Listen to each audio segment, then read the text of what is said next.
आपण देखुथिबा ई 5 डकायत होचंती जे कि राजधानी रास्ता रे डकायत करंती। एनएच कड़े से माने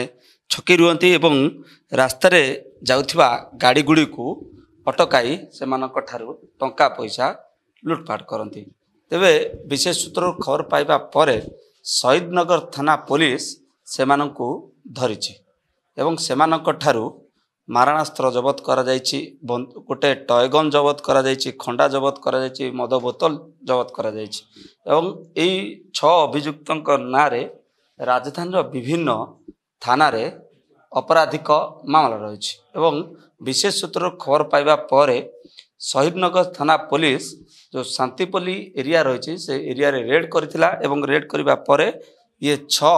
सशस्त्र डकायत को धरिबारे सफल होइछि। लिंगराज भुइया रही, बुल्लू पल्लई रही, कार्तिक मंडल, सत्यव्रत भोई इमान समूह धरा जाइछि एवं एमानक ठारू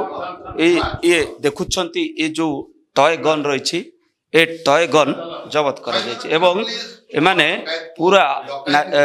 ओरिजिनल बंदूक बड़ी देखा जाउछि एवं एई ओरिजिनल बंदूक माने सदृश्य ए टय गन को से माने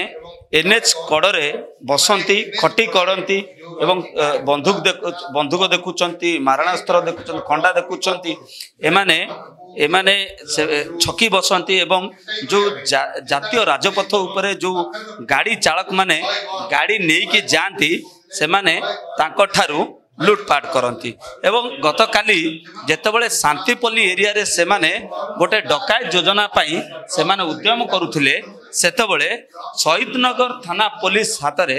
खबर मिलता एवं खबर पाइबा परे शहीदनगर थाना पुलिस अतर्कित भाव में चढ़ाऊ करथिला एवं चढ़ाऊ करबा परे से माने पचरा उचरा करथिला एवं शेष रे तांकर योजना पंड होईची एवं 6 सशस्त्र डकायत को गिरफ्त करिबार सफल होईची शहीदनगर थाना पुलिस। मुनेजुर कैमरा पर्सन राकेश कछ, सुभाष प्रधान, ओडिशा भास्कर।